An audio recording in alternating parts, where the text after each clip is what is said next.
awal 2019 itu saya dapat perintah yang cukup mengejutkan gitu. Cukup mengejutkan itu, perintah itu saya disuruh membunuh 5 orang dengan cara santet. Pokoknya piye caranya mereka nggak bisa bangun lagi, mereka nggak bernyawa, supaya nggak ngeganggu kestabilan yang ada di dalam jamaah gitu. Dan saat itu juga saya masih menyampaikan hal yang sama. Ngapunten Mbah, saya nggak bisa kalau disuruh membunuh, saya nggak bisa kalau disuruh menyantet gitu. Yang saya lakukan selama ini itu hanya pengobatan Mbah, ngobatin orang-orang dari sakit-sakit yang non medis gitu. Kalau untuk nyantet saya terus terang saya nggak bisa, saya nggak punya ilmunya, saya sampaikan gitu. Nah terus si Bapak A ini belum nyautin apa-apa, belum ngebalesin komentar apa-apa, yang di belakang beliau itu udah ngomongnya gini. Ya wes Den, lek ngono iku wes genah. Itu wes genah itu gak gelem, iku podo karo arek-arek telu iku gitu. Iku podo itu gitu. Itu podo wes sampai JRK itu gitu. Terus ya wes lek ngono wes jelas iki gak ngaji-ngajian wes, gak taek-taekan, gak jamaah-jamaahan gitu. Wes tak hukumi wes podo karo iku. Wes iku wong lek gak jamaah iku yang disebutkan Taibo, turbo, itu saya duluan yang dapat sebelum yang di YouTube beredar, itu saya duluan yang dapat kata-kata itu gitu. Karena satu ketika ada satu jin besar berwarna merah. Nah, di situ dia itu ngancam. Saya itu disuruh berhenti untuk mempengaruhi teman-teman ini untuk menyadarkan mereka dari kesalahan gitu. Yang dia sebutkan itu adalah bahwa keberadaan saya itu sudah merusak tatanan yang sudah mereka bangun di dalam Islam jamaah. Yang selama ini kita pelajari di sana itu banyak nggak benernya, itu banyak salahnya. Karena saya sendiri setelah keluar saya baru menggali ilmu-ilmu secara syar'i. Masya Allah di sana itu bisa saya bilang ya ajaran-ajaran Dajjal yang diajarkan di sana, karena 100% berbalik dengan tauhid yang sebenarnya gitu. Di sana itu kita lebih diperintahkan lebih ngedengar ucapannya BI daripada sabdanya Allah dan Rasul gitu.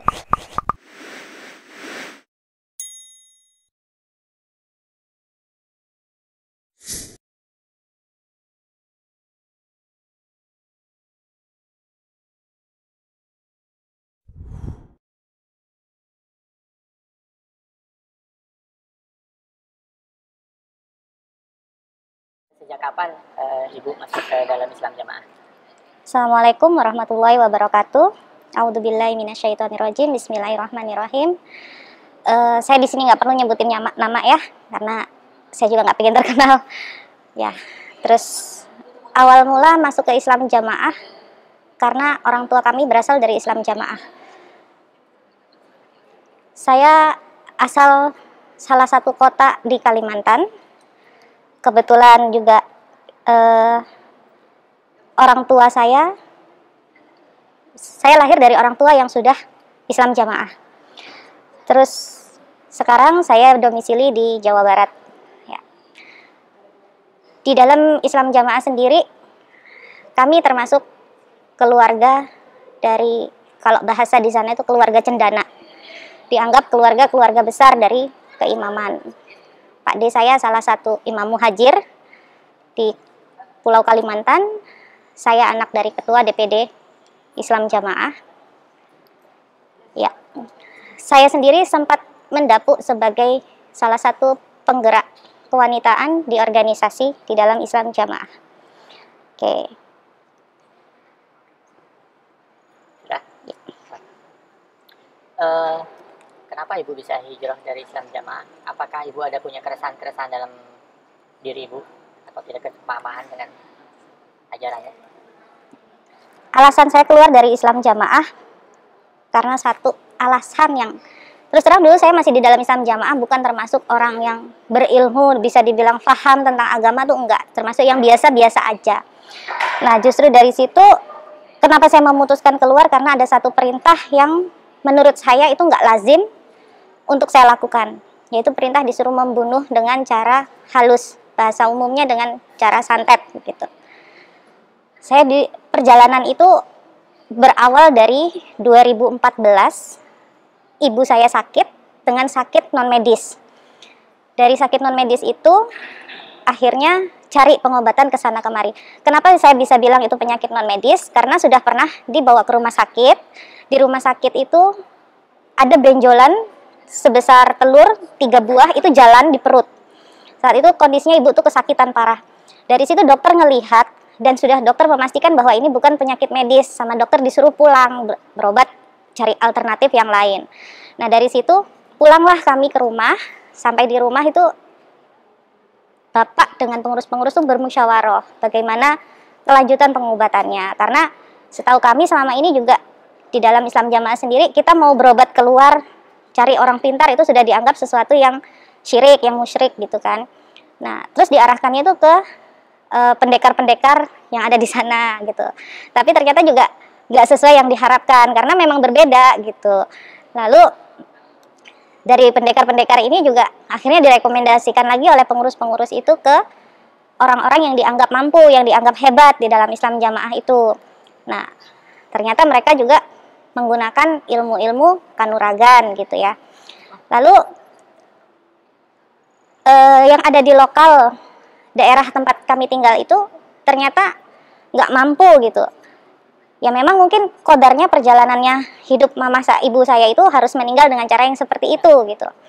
Setelah itu qadarullahnya setelah 50 hari ibu saya sakit, akhirnya beliau dipanggil oleh Allah, beliau meninggal. Setelah meninggalnya itu karena apa ya? Kami tuh merasa kehilangan, kami merasa terpanggil. Saya secara pribadi tuh punya empati gitu loh. Punya empati. Saya ingin mempelajari ilmu-ilmu seperti ini untuk ngebantu orang lain yang sekiranya mendapat ujian seperti yang kami alami saat itu, supaya ada solusi harus kemana berobatnya. Karena kami sendiri saat itu juga diarahkan ke orang-orang yang ya kembali lagi ternyata itu dukun, ternyata itu orang pintar, ternyata itu paranormal gitu. Kan nggak ketemu solusinya. Makanya saya akhirnya itu waktu itu berinisiatif ya, berazam ya Allah, kalau saya dikasih kemampuan seperti itu, saya kepingin ngebantu saudara-saudara yang menderita hal yang sama dengan dimanapun mereka berada, kapanpun waktunya, dan tanpa mematok biaya sepeser pun gitu. Karena kami tahu begitu beratnya, begitu sulitnya. Nah, akhirnya di seperjalanannya waktu, mungkin doa yang salah Allah pun tetap kabulkan gitu. Sebagai bagian dari pelajaran hidup gitu ya. Dikenalkan dengan salah satu guru kanuragan dari, ya anggaplah dari pusatnya IJ gitu. Beliau datang ke daerah kami, terus mengajarkan lah istilahnya, ayo diajak latihan bareng gitu. Nah, karena sering latihan, beberapa kali beliau datang ke sana, akhirnya saya pernah terbesit satu pertanyaan. Saya tanyanya itu, Bah, apakah yang seperti ini itu dibolehkan? Ilmu yang seperti ini secara agama itu apakah dibolehkan gitu? Saat itu beliau menjawab boleh gitu. Karena di sini nggak menggunakan jin-jinan gitu. Di sini hanya menggunakan olah nafas, olah energi, dan doa-doa yang kita rapalkan. Doanya pun kan dari Al-Quran yang kita ambil gitu. Nah di situ saya ngerasa tenang. Oh oke, akhirnya saya mempersungguh, saya memperdalam ilmu itu gitu. Lalu setelah itu saya bertanya, Abah dapat ilmu ini dari mana gitu? Dapat ilmu ini dari mana? Ternyata beliau cerita bahwa dia dapatkan ini berguru pada guru-gurunya pendiri Islam Jamaah gitu. Tapi guru-gurunya itu udah meninggal, akhirnya ke anak muridnya yang dianggap senior, kami belajarnya ke sana gitu. Karena dulu kan ceritanya pendirinya Islam Jamaah itu buah kelapa yang sudah jatuh dari pohon, dia bisa kembalikan lagi untuk nempel lagi di pohonnya dengan kesaktiannya, dan itu kan dianggap karomah gitu kan.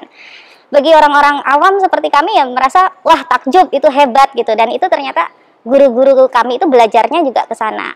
Nah, saya mengambil kesimpulan, oh kalau gitu belajar dari orang-orang di luar Islam Jamaah itu tentang ilmu-ilmu kanuragan itu sah-sah aja, karena guru-guru kami juga belajarnya kemana-mana gitu kan.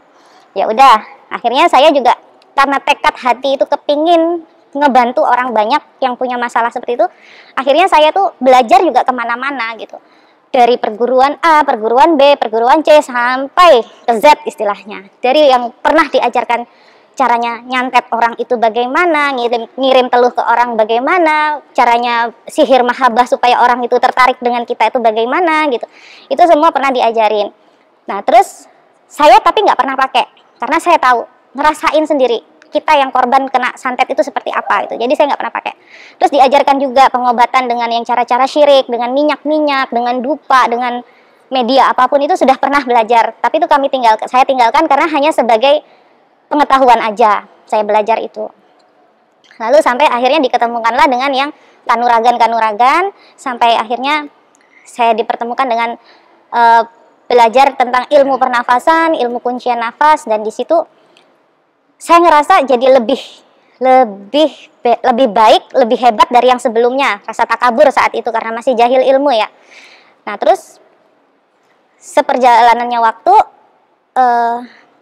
banyak saya dari mulut ke mulut ya ngebantu orang lain, akhirnya orang itu sembuh, orang itu sehat, beredarlah berita ini dari mulut ke mulut sampai akhirnya pasien yang datang itu nggak bisa dibendung gitu, dari mana-mana, dari luar kota gitu, bahkan ada yang datang itu dibopong dengan ditandu, pulang orangnya bisa jalan kembali gitu. Qadarullahnya Allah memberi kesempatan itu bukan sebagai apa ya, itu sebagai pembelajaran bagi saya yang saat ini bahwa itu adalah hal yang nggak baik gitu. Terus apa tadi?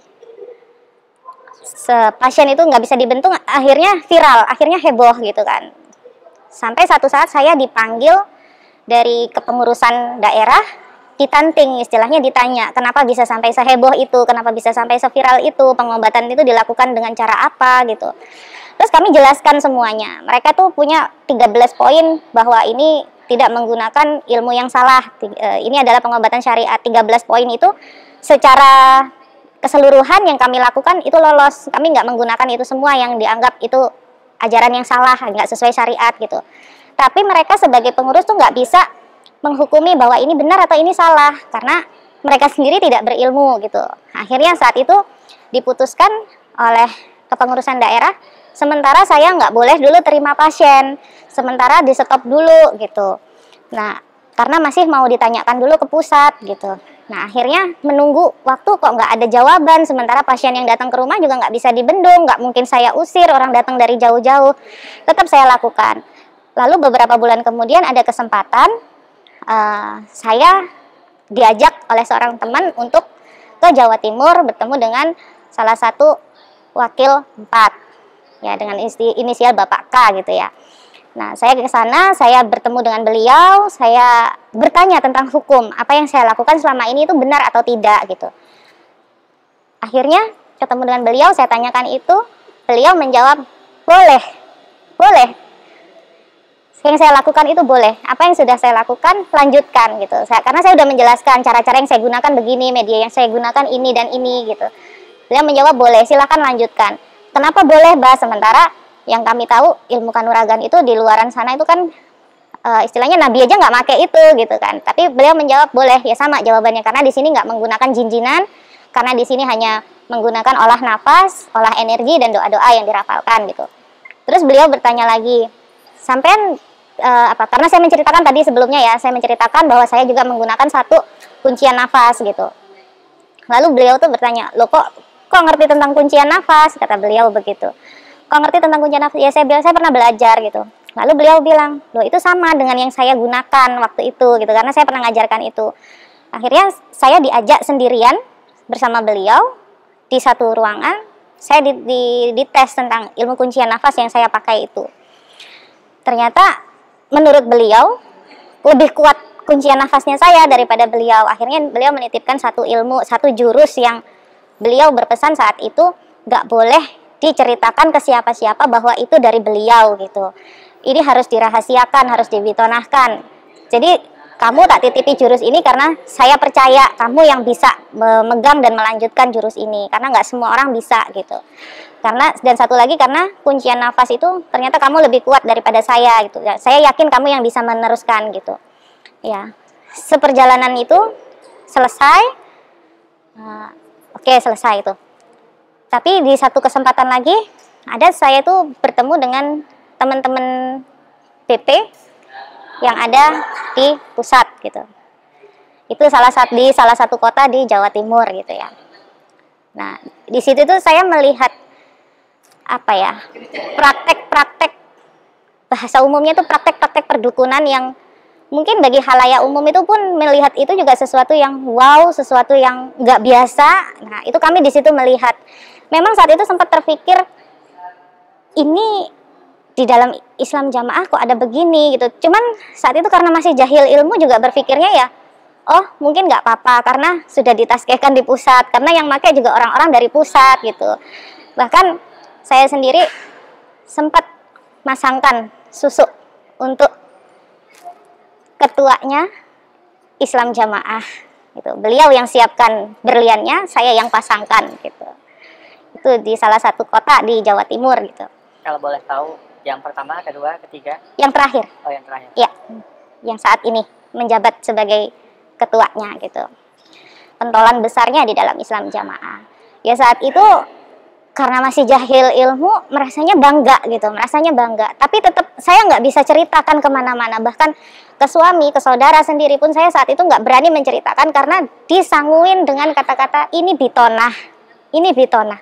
Kalau ini disampaikan ke khalayak umum, ke jamaah, ini bisa menjadi sesuatu yang menghebohkan, meributkan waktu itu gitu.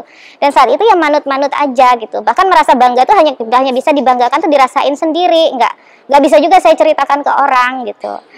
Nah setelah itu ya dari situ satu pengalaman yang sekarang itu saya sadari, oh ternyata bodohnya saya dulu mau melakukan seperti ini seperti itu, dan saya dulu merasa bangga gitu.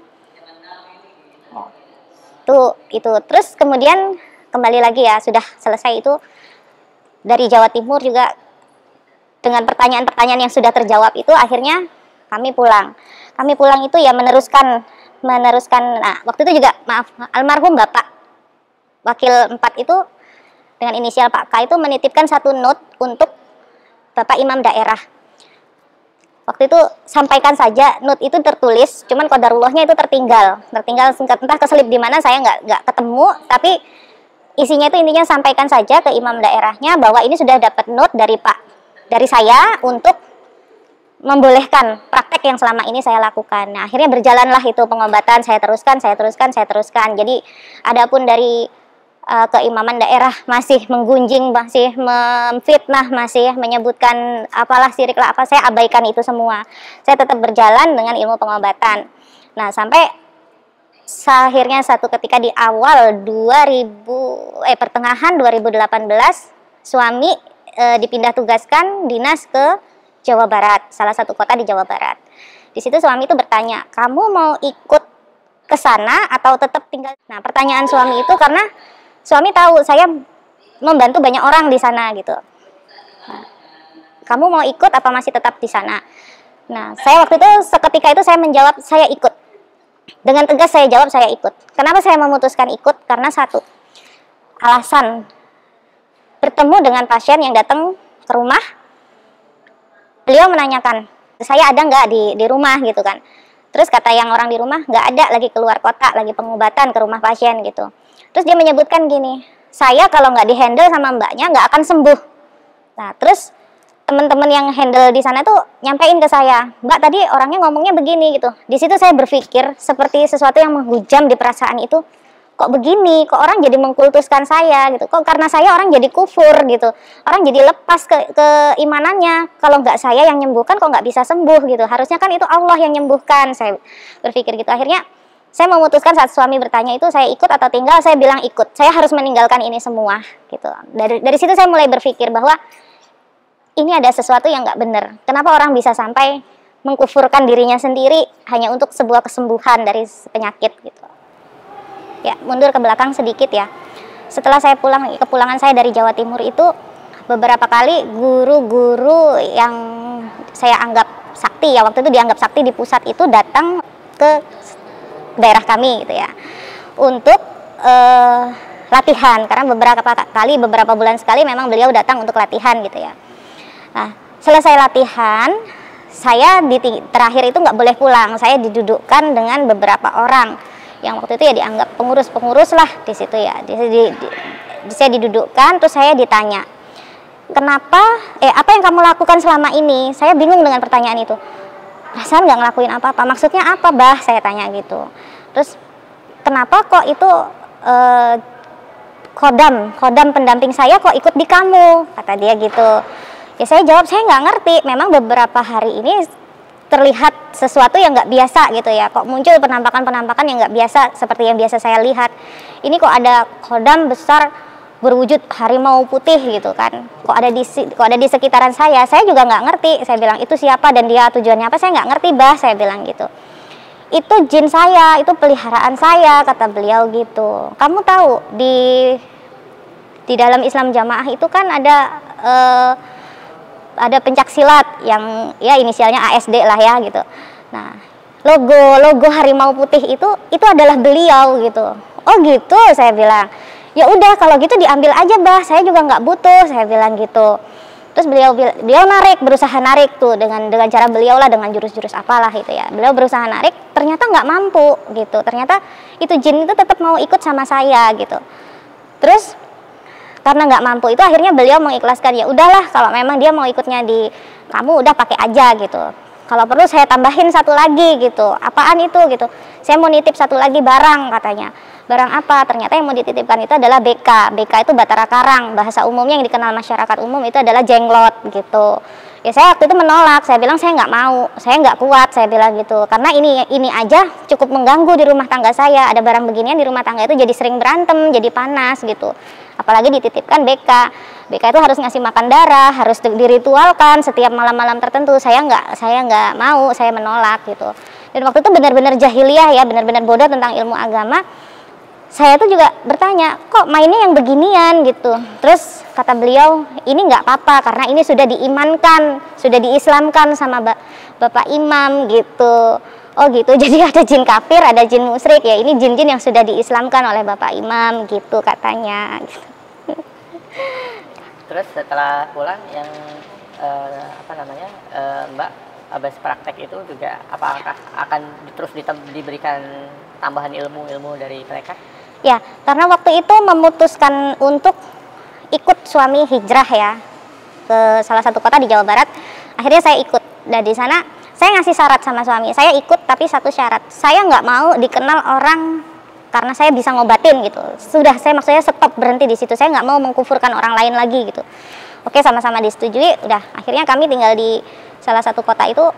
Kami merasa nyaman karena dulu masih sering pengobatan itu waktu di kota sebelumnya itu nyaris hampir setiap hari itu jarang di rumah. Bahkan mungkin jam 2, jam 3 pagi baru saya tuh pulang ke rumah. Saya benar-benar meninggalkan tanggung jawab saya sebagai seorang istri gitu. Anak-anak itu hampir nggak pernah terurus, selalu saya titipkan di tempat adik-adik saya. Karena suami juga waktu itu udah duluan tinggal di kota yang baru, ya nyaris nggak pernah inilah. Jadi setiap hari pekerjaan saya ya anak-anak tidur malam, saya keluar, saya ngelatih teman-teman yang lain. Nah itu, oke. Terus akhirnya saya pindah di kota yang baru di Jawa Barat itu, sudah nggak menerima pengobatan lagi.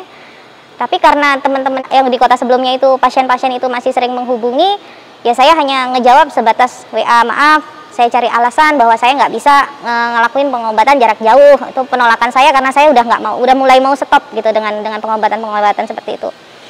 Nah, lalu beberapa awal 2019 ya, karena yang tadinya itu saya ngajarkan terus ngelatih teman-teman yang lain dengan ilmu-ilmu kanuragan, sampai di pusat sendiri pun teman-teman dari BP di pusat itu beberapa kali ngundang saya untuk ngelatih mereka dengan ilmu yang tadi dikasih sama almarhum Bapak K itu tadi. Cuman saya bilang iya insya Allah nanti saya ke sana, saya cari waktu dulu. Cuman qadarullahnya sampai saat ini juga nggak kesampaian. Awal 2019 itu, karena teman-teman saya itu masuk di dalam grup WA teman-teman BP yang ada di pusat gitu ya. Nah di situ mungkin nomor saya mulai ditahu sama teman-teman di sana gitu ya. Terus awal 2019 itu saya dapat perintah yang cukup mengejutkan gitu. Cukup mengejutkan itu, perintah itu saya disuruh membunuh 5 orang dengan cara santet gitu. Siapa aja Mbak? Target yang harus dibunuh itu pertama Syekh Khalil Bustami, Syekh Abdullah Mas'ud, Syekh Abdul Aziz, Bapak Taufikur Rahman, dan Bapak Abdul Fatah itu yang disuruh membunuh. Saya ditelepon pertama kali itu dari salah satu pengurus lokal di kota saya tinggal sebelumnya itu. Saya dinasehati lah awalnya. Ini diperintah, ada perintah dari BI untuk menjaga jamaah, ya dinasehati dulu gitu ya, bahwa jamaah ini semakin banyak rintangannya, bahwa jamaah ini semakin banyak gangguannya. Untuk itu diperintah dawuhe BI itu katanya disuruh memagari dengan cara apa?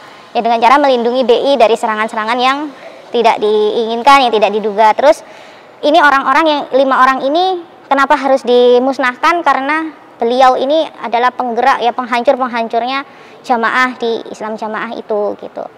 Nah saat itu saya mendengar berita itu, perintah itu saya dengar, saya itu masih ngerasa shock, 3 hari 3 malam susah tidur, karena saya berpikir masa iya sih saya disuruh bunuh, masa iya sih ini jalan tunggal masuk surga, kalau saya lakukan itu masa iya sih ini satu-satunya jalan saya, mati nanti saya masuk surga, tapi kok dengan cara membunuh gitu loh. Sementara zaman Nabi saja orang yang dibunuh harus di-save, harus dibalas dengan yang sama gitu kan, harus dikisos maksudnya. Nah, harus dibunuh juga gitu, apalagi orang yang tidak bersalah dengan kita gitu kan.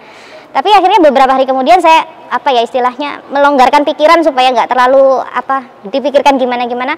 Saya berpikirnya mungkin saya salah dengar, mungkin kemarin saya nggak fokus, mungkin kemarin masih halu jadi ngedengar perintah yang seperti itu gitu. Dan akhirnya saya berusaha menetralkan hari itu supaya biasa aja, supaya nggak terlalu kepikiran dengan hal-hal yang seperti itu gitu. Lalu kok sudah itu selesai, saya anggap selesai gitu, 2 minggu kemudian ada telepon lagi dari orang yang berbeda. Ini salah satu teman BP dari pusat memerintahkan hal yang sama, disuruh membunuh 5 orang dengan cara santet gitu. Di sini saya mulai yakin, berarti yang pertama kemarin ini berarti benar dong, saya nggak halu dong, saya nggak salah dengar dong gitu kan. Tapi saya mulai berpikir kan gitu, yang disuruh siapa aja, 5 orang ini siapa aja, saya tanya lagi ya. Intinya sama, disebutkan 5 orang yang sama gitu kan. Terus saya bilang, caranya seperti apa, saya harus menghabisi itu caranya seperti apa. Lah kan dari berita-berita yang beredar sampean itu mampu, sampean itu pernah belajar begini-begini. Jadi saya jelaskan lagi, Pak, selama ini saya itu hanya menjalani profesi sebagai pengobatan, saya nggak pernah nyantet orang, saya bilang gitu. Ya tapi dari informasi yang beredar sampean itu mampu, sampean pernah belajar. Intinya gini deh Pak, saya nggak bisa. Saya menolak itu bukan saya karena tidak mau, intinya saya nggak bisa, saya bilang gitu. Di situ disebutlah saya, berarti sampean itu udah jelas ya, sampean nggak mendukung keimaman gitu, sampean itu kontra dengan keimaman, sampean itu lebih pro ke JRK. Ya saya bilang Pak, kami itu orang-orang di daerah nggak ngerti tentang urusan di pusat, urusan gonjang-ganjing yang beredar selama ini. Ya kami tuh nggak peduli tentang itu karena kami pikir itu urusannya orang pusat. Kami di daerah itu, kami itu cuma jamaah kerumput yang nggak ngerti apa-apa tentang itu gitu, dan itu bukan urusan saya gitu. Ya udah kalau gitu udah jelas kami itu pro ke sana gitu. Ya wallahu a'lam, mohon maaf saya nggak mampu, saya menolak karena saya nggak bisa gitu. Selang sudah itu telepon ditutup, selesai. Dari situ saya mulai berpikir ini ada yang nggak benar di sini. Akhirnya saya memutuskan itu berusaha gimana caranya saya harus menghubungi 5 orang yang ditargetkan untuk dibunuh ini. Maksudnya saya itu cuma kepingin tabayun sebenarnya masalah sebenarnya apa sih, karena saya dari sisi di dalam sudah tahu masalahnya, dianggap mereka ini merintangi, mereka ini merusak, merongrong dan apalah itulah ya. Akhirnya saya ini pingin mencari 5 orang yang ditargetkan ini, saya ingin tabayun apakah benar seperti itu gitu. Mungkin hati itu waktu itu masih goyang ya, masih setengah-setengah. Kalaupun memang mereka salah, bisa jadi saya lakukan gitu. Tapi ternyata setelah saya tabayun, sama sekali nggak ada niatan-niatan yang seperti itu. Tapi mungkin nggak semua ya saya tabayun waktu itu hanya ketemu dengan Syekh Abdullah Mas'ud gitu. Beliau pun menanggapinya santai gitu. Udahlah, nggak usah terlalu dipikir itu. Hal yang kayak gitu kalau Allah nggak izinkan nggak akan pernah terjadi. Ya oke lah, saya akhirnya berdamai dengan hati. Udah saya nggak mau meneruskan gitu. Lalu setelah 7 minggu, setelah telepon yang kedua itu dapat perintah langsung dari Bapak Penerobos Pusat yang inisialnya Bapak A gitu. Nah saat itu tuh sepertinya telepon itu di loudspeaker oleh beliau. Telepon itu di loudspeaker oleh beliau. Ya beliau itu nasihati sebelumnya ya, ini demi pramutan, demi penjagaan, untuk menjaga generasi penerus selanjutnya dari hal-hal yang tidak diinginkan, menjaga kekokohan jamaah ya, seperti itulah intinya. Diperintahkan dawuhe BI supaya taat dengan perintahnya BI untuk melakukan ini gitu, perintahnya ya sama seperti yang tadi disebutkan di awal, disuruh gimana caranya supaya 5 orang ini nggak bisa bangun gitu. Ya saya tanya lagi 5 orang ini siapa gitu, siapa tahu orang yang berbeda lagi gitu, ternyata masih disebutkan nama yang sama gitu. Disuruh membunuh dengan cara pokoknya piye carane mereka nggak bisa bangun lagi, mereka nggak bernyawa supaya nggak ngeganggu kestabilan yang ada di dalam jamaah gitu. Dan saat itu juga saya masih menyampaikan hal yang sama. Ngapunten Mbah, saya nggak bisa kalau disuruh membunuh, saya nggak bisa kalau disuruh menyantet gitu. Yang saya lakukan selama ini itu hanya pengobatan, Mbah, ngobatin orang-orang dari sakit-sakit yang non medis gitu. Kalau untuk nyantet saya terus terang saya nggak bisa, saya nggak punya ilmunya, saya sampaikan gitu. Nah terus si Bapak A ini belum nyautin apa-apa, belum ngebalesin komentar apa-apa, yang di belakang beliau itu udah ngomongnya gini. Ya wes Den, lek ngono iku wes genah. Itu wes genah itu gak gelem, iku podo karo arek-arek telu iku gitu. Iku podo itu gitu. Itu podo wes sampai JRK itu gitu. Terus ya wes lek ngono wes jelas iki gak ngaji-ngajian wes, gak taek-taekan, gak jamaah-jamaahan gitu. Wes tak hukumi wes podo karo iku. Wes iku wong lek gak jamaah iku yang disebutkan Taibo, turbo, itu saya duluan yang dapat sebelum yang di YouTube beredar, itu saya duluan yang dapat kata-kata itu gitu. Cuman ya akhirnya saat itu diputuskan oke lah gitu. Cuman ya selesai telepon itu saya hanya berpikir saya diperlakukan seperti ini, berarti jalan surganya saya diputuskan oleh seseorang. Di situ saya berpikir, oh selama ini saya hanya tertipu di dalam komunitas pembodohan umat gitu loh. Kenapa dia yang hanya bisa menentukan surganya saya, sementara amalan saya selama ini tuh nggak dianggap apa-apa hanya karena saya menolak perintah yang maksiat dari beliau gitu.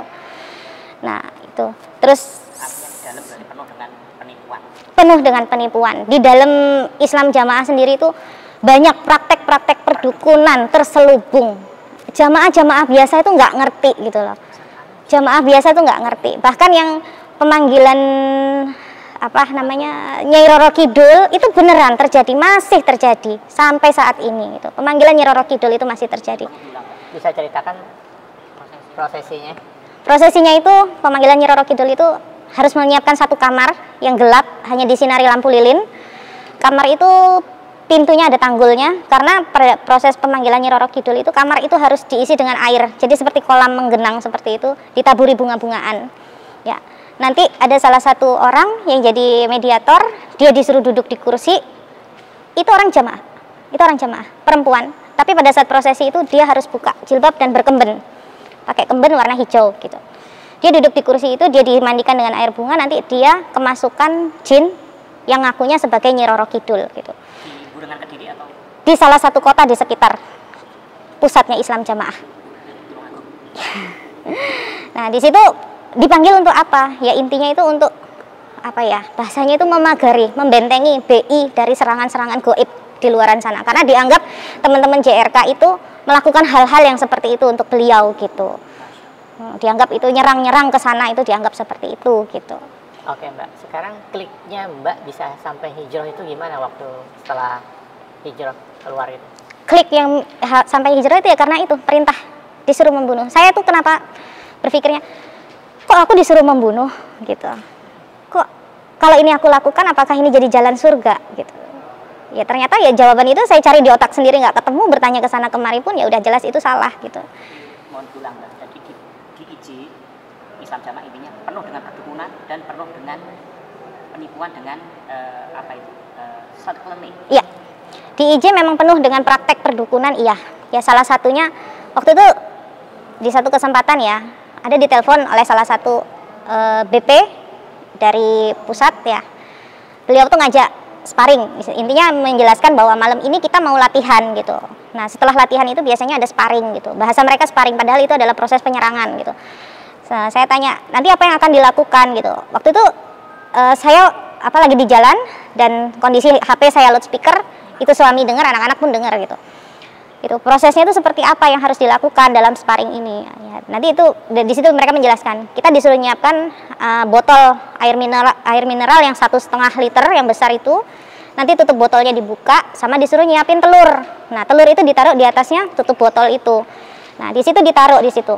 Nah itu nanti didoakan dengan daya karomah, dengan daya mauna, dengan kekuatan dari jurus ini jurus sekian gitu. Kita serang kita menyerang botol ini, itu kita anggap divisualisasikan itu botol adalah manusia, target yang harus diserang. Divisualisasikan kita nyerang itu dengan ribuan jarum, ribuan pisau, ribuan gimana caranya, itu adalah target orang-orang yang dianggap merintangi jamaah, mau menghancurkan jamaah gitu. Terus saya tanya, nanti targetnya itu jadinya seperti apa, yang dialami targetnya apa? Ya bisa macam-macam, bisa sakit kepala, bisa apapun itulah gitu kan. Gitu. Oh, itu tujuannya untuk orang-orang yang merintangi jamaah ya, iya, nggak disebutkan siapa-siapa aja, enggak, tapi terutama yang 5 itu tetap diikutkan, 5 orang tadi gitu kan. Oh gitu, ya insya Allah nanti saya ikut gitu, hanya sebagai kamuflase seolah-olah saya masih mendukung pergerakan mereka gitu. Nah, tapi saya nggak melakukan. 3 hari setelah saya terima telepon itu, suami sakit, ya sakitnya itu ya sakit kepala gitu kan. Cuman kita masih menganggap ini ya sakit medis biasa gitu. Seminggu kemudian berobat ke dokter, dicek semua kelengkapan MRI dan lain sebagainya, disebutkan sama dokter itu bahwa suami kena penyumbatan pembuluh darah di otak sebelah kiri.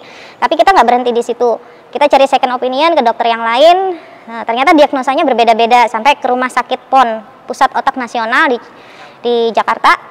Kita berobat ke sana juga, kata dokter pun berbeda lagi, nggak sama. Intinya sakit kepala itu nggak jelas sakitnya apa gitu. Terakhir MRI lagi, nggak yang kemarin dibilang itu nggak ada, dibilang penyumbatan pembuluh darah di otak itu. Ya intinya kalau memang ini sakitnya itu sakit medis, pasti secara rekam medisnya itu bukti-bukti itu hasil-hasil pemeriksaan itu bisa dibuktikan gitu kan. Tapi ternyata ini nggak bisa dibuktikan. Tapi saya bilang stop obatnya, kita pengobatan dengan cara ruqyah. Alhamdulillah Allah qadarkan saat ini sehat gitu, tanpa pengobatan medis lagi. Nah sempat kontrol terakhir itu kita bilang, dok ini sudah ini gimana kondisi saat ini? Dokter bilang nggak ada semua itu penyakit yang kemarin dibilang tuh nggak ada semua gitu.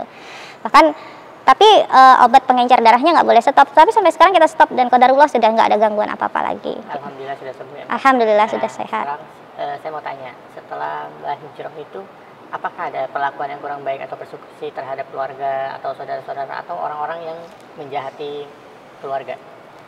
Kalau persekusi relatif kami nggak merasakan karena satu, kami kan udah pindah dari kota yang sebelumnya yang memang lingkungan kami di lingkungan Islam Jamaah, di kota yang sekarang itu kami jauh dari lingkungan Islam Jamaah. Persekusi secara fisik enggak, tapi secara non fisik iya.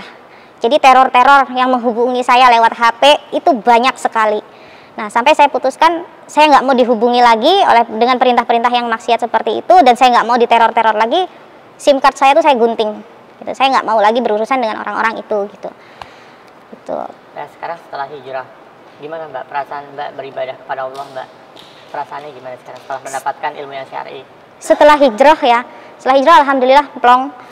Yang selama ini pertanyaan-pertanyaan saya nggak bisa terjawab di dalam Islam Jamaah itu saya dapat jawabannya semua.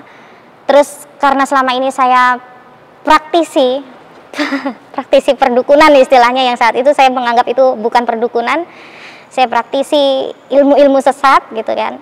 Itu saya cari literasinya tentang ilmu syar'inya yang seperti apa, ya alhamdulillah saya bertobat, saya meninggalkan itu semua. Akhirnya saya tuh ke teman-teman yang dulu mempelajari ilmu yang sama itu sebagian kecil ya yang menerima gitu, sebagian besar masih merasa nyaman dengan itu semua gitu. Saya ngajarkan bahwa di sini adalah kesesatan, ini adalah kesalahan, kita perbaiki, kita taubati, kita bersihkan diri kita dengan ayat-ayat ruqyah seperti itu. Mungkin ada gimana caranya membentengi, terutama dengan ilmu yang syar'i ini ya, kita harus bagaimana untuk mendapatkan atau mencegah dari orang-orang yang hasad sama kita atau jengki ya. Itu gimana caranya Mbak? Caranya satu-satunya cara ya dengan satu, bertawakal kepada Allah. Yang kedua, zikir pagi petang jangan ditinggalkan.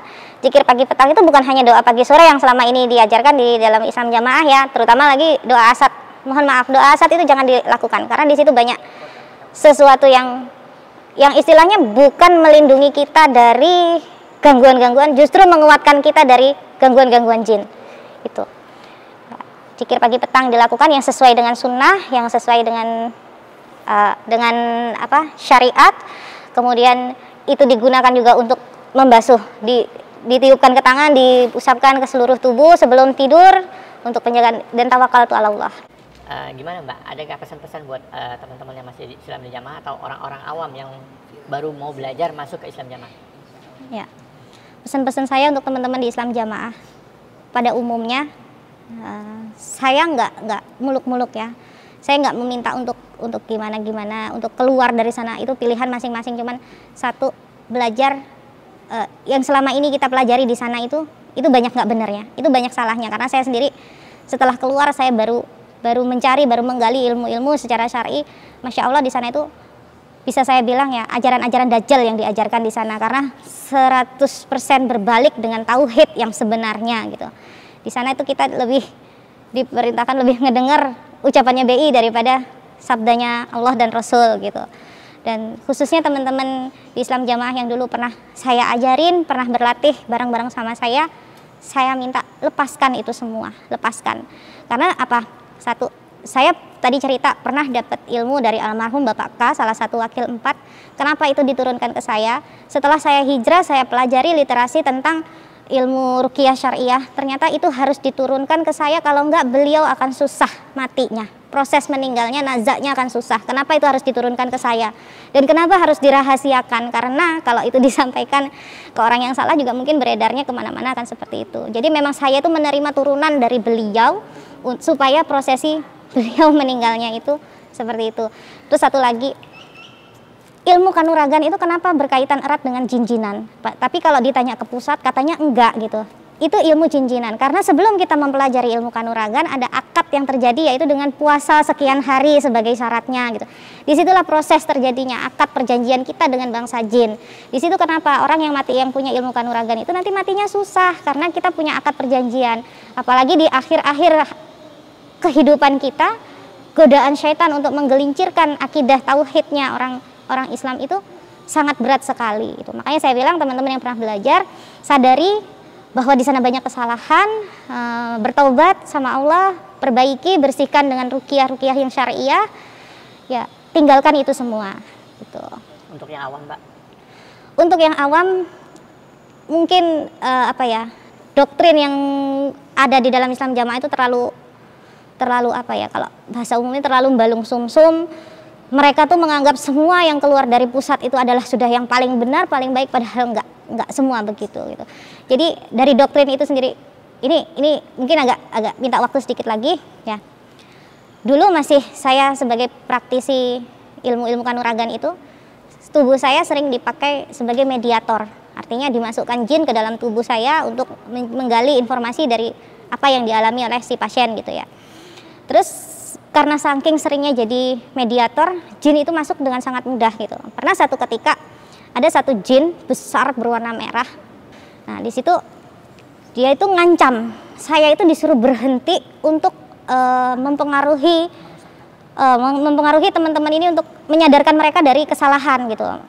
Yang dia sebutkan itu adalah bahwa keberadaan saya itu sudah merusak tatanan yang sudah mereka bangun di dalam Islam Jamaah itu. Jadi kenapa saya bilang benar-benar ini adalah komunitas iblis terselubung dengan agama. Seolah-olah di sana adalah kebenaran, padahal subhanallah di sana sangat jauh dari kebenaran Allah. 180 derajat itu berbalik dari kebenaran. Hanya terbungkus dengan agama gitu aja. Padahal Masya Allah. Jadi jin yang ada di sana sendiri pun itu merasa marah karena keberadaan kami menyadarkan teman-teman itu mengganggu tatanan yang sudah mereka bangun gitu. Malah menantang, nanti ketemu dengan saya kita beradu duel seperti itu.